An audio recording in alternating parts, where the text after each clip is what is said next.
Good morning to all my friends and family, and welcome to Jim's 5 a.m. Club. It's Saturday morning, 5:30.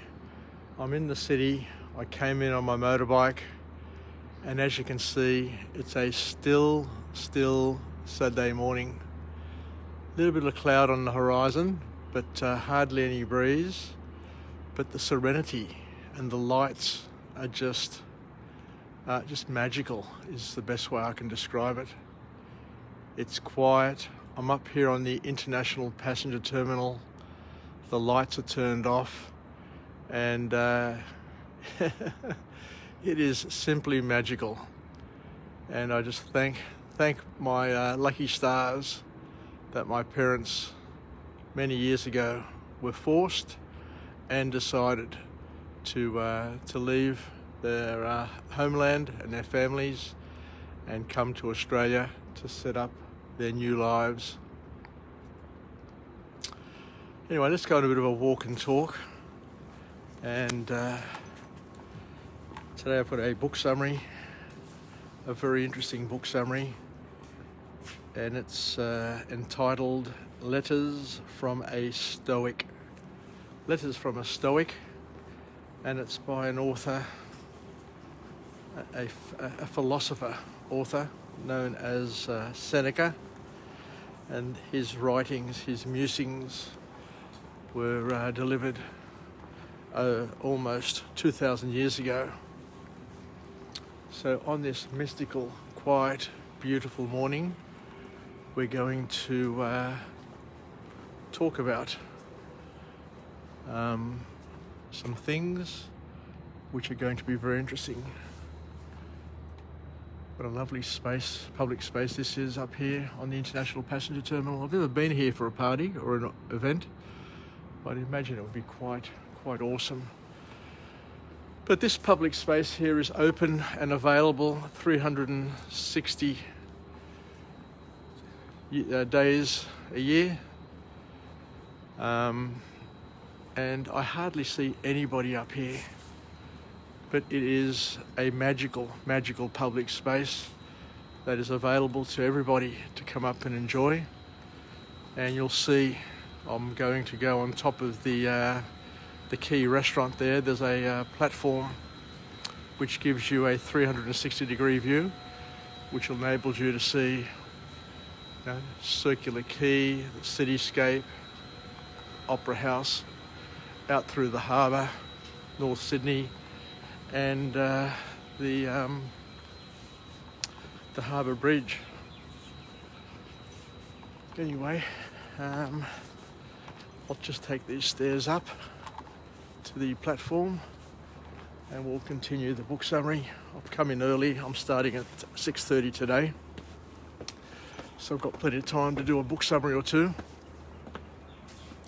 And I thank all of those who have supported me along my journey.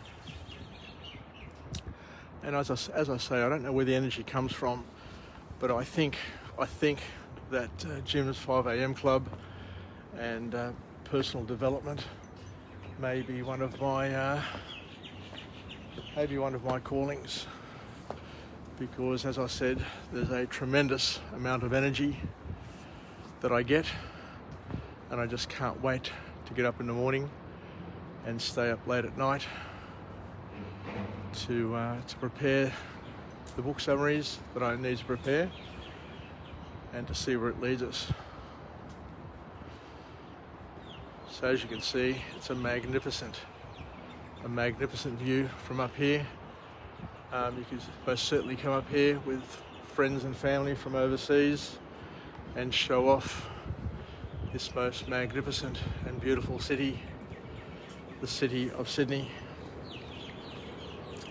Anyway, the birds are starting to stir, as you can hear in the background. So what can we learn from this wonderful author? So one of the points that he kicks off with is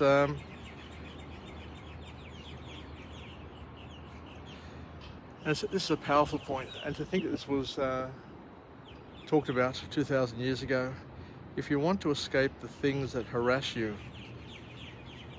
what you are needing is not to be in a different place, but you need to be a different person. Pretty special, that one there. So what he's basically saying is that we can't really escape the challenges that we face in our lives by just disappearing or getting on a plane and going somewhere else. We need to address our issues, and we need to become a better person or a different person in order to deal with the things that we need to deal with. And the other thing he talks about here is that optimists, according to Seneca, are healthier and tend to live longer. It's a big point, that one there. So in terms of a call to action, if there's one thing that you can learn from the wisdom of time, is that there is no benefit, there is no significant benefit in being negative, to being a Debbie Downer, to being a negative Nancy. Because if you're a pessimist, if all you're looking for is what's wrong in life and what's wrong with the people around you and what's wrong with this and what's wrong with that, you're basically going to be disappointed, and it's going to eat at you and impact your health in ways which are not going to be very productive nor good for you. Because positive people, according to Seneca, have less stress. And if you've got less stress, then the chemicals that are moving around your body are not going to be causing you grief and having you live on edge, and you're going to naturally be calmer, be more rational, think better, feel better, and be better as a person. And Seneca is an example of this. Now, he lived to an age of 69 back in a time when the average age for people was between 20 and 30. And he didn't die of natural causes. He was forced to commit suicide because of the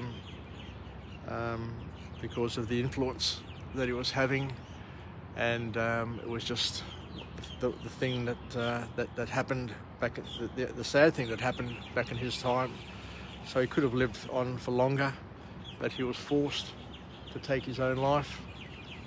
So here's an example of being a person who was calm, who was clear-headed, and could live a better and healthier life, because he was also an optimist as well.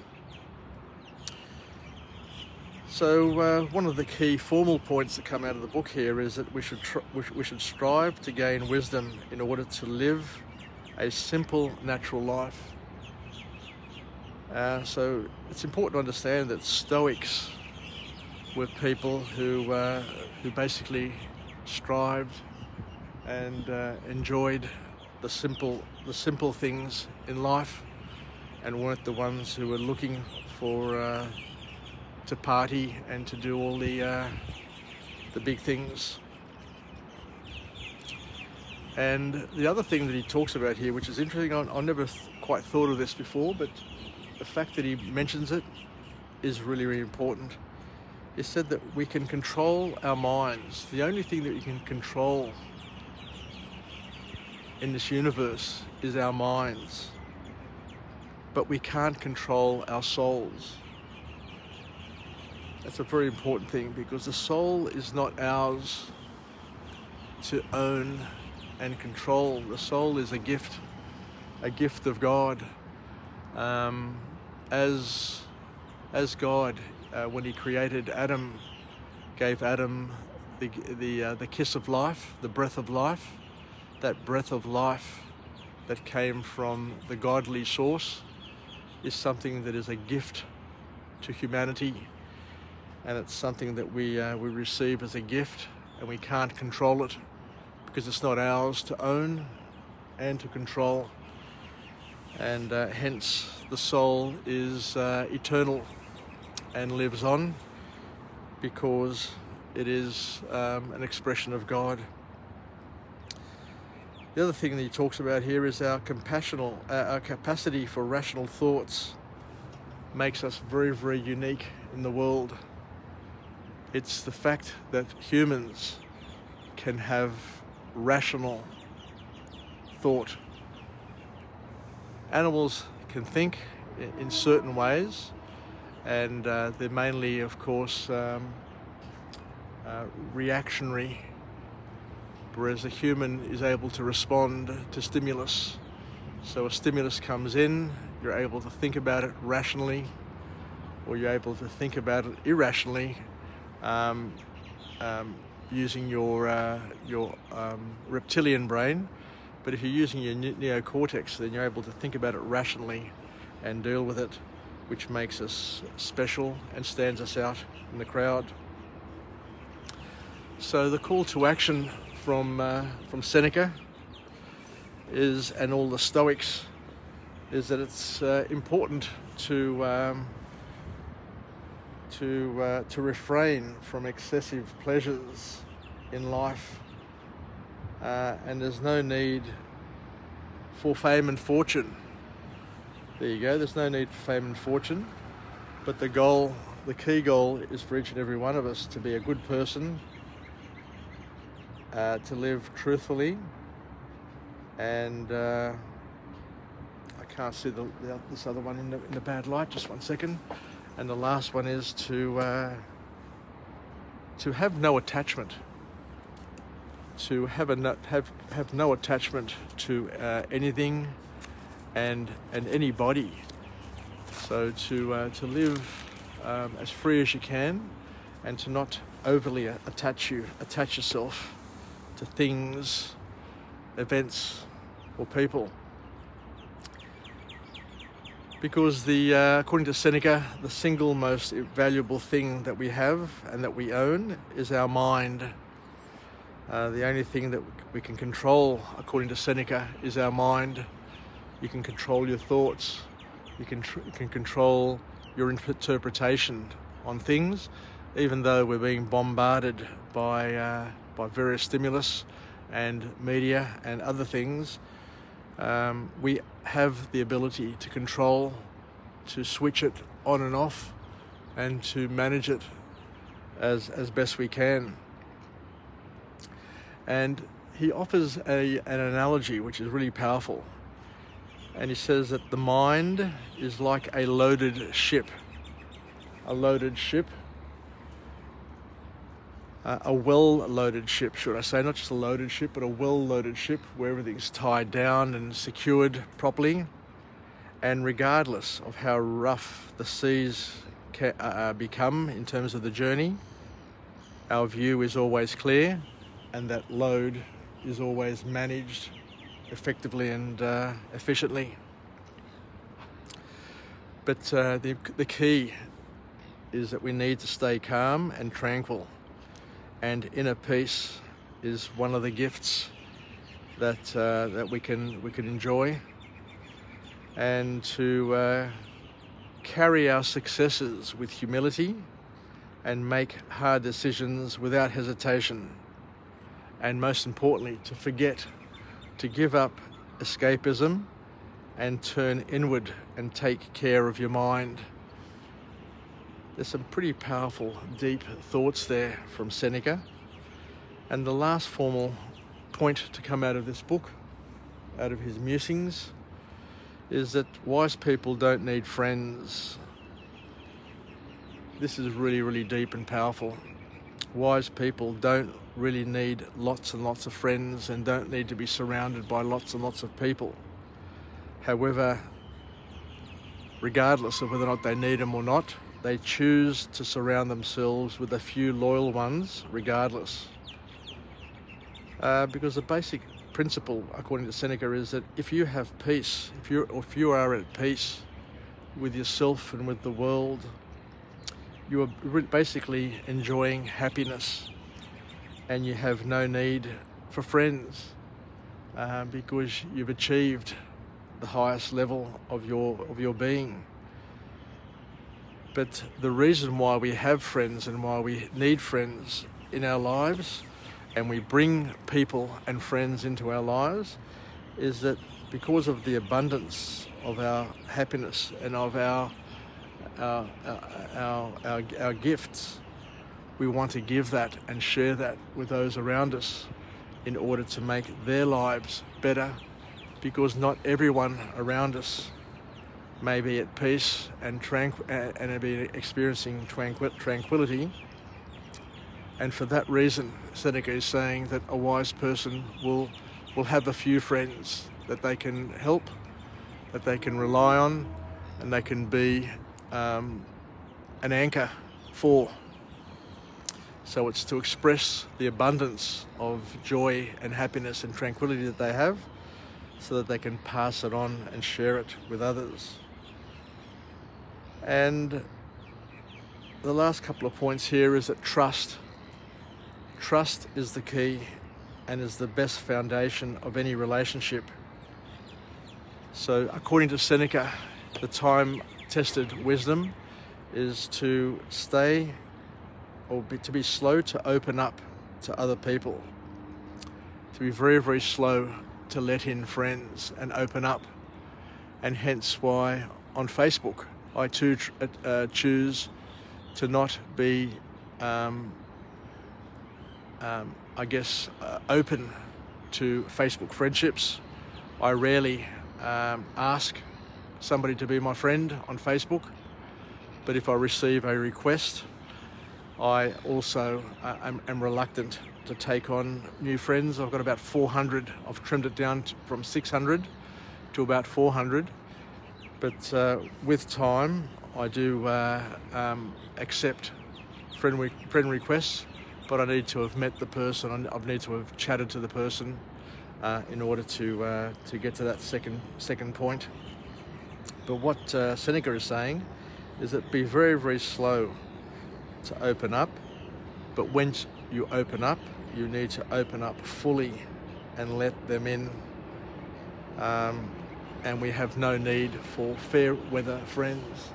And a fair weather friend are the people who come into our lives when everything is great and it's all party time. So we need good, loyal friends, according to Seneca. And I think that's about it. So as you can see, the breeze is coming from the southwest today. It's the day of the funeral for Prince Philip, and I'd imagine that those flags up there will come down to half-mast at some point throughout the morning.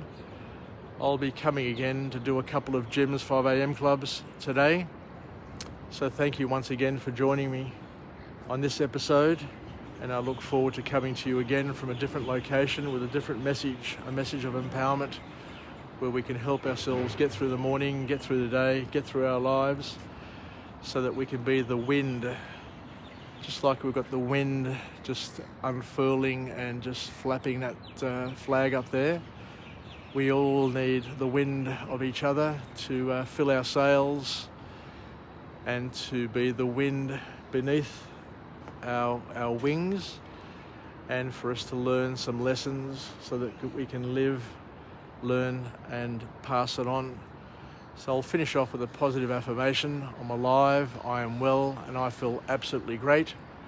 To my friends and family, stay connected, stay relevant, stay reasonable, and most importantly, let's take some lessons from this stoic Seneca that were captured almost 2,000 years ago, these time-tested wisdoms. And just try and live a simple life. Don't overly go chasing pleasures, because pleasures are fleeting. And make the most of your time, and control your thoughts, control your mind, because according to Seneca, that is the only thing that humans can control, because the soul is the domain and the gift of God, and we have it as part of us. We have a union with a soul, but that soul cannot be controlled, but it can be leveraged, it can be loved, and it can be partnered with for our lifetime. And most importantly, it needs to be respected and to be treasured. So Yassas, I look forward to coming to you again from a different location with a different message, and have a beautiful, beautiful Saturday. As you can see, there's a bit of cloud on the horizon, so we're not going to have a spectacular sunrise, but it's going to be a beautiful day. It's going to be a unique day, and make the most of it is all we can ask for. Yassas, Filakya, and we'll chat again soon. Bye for now.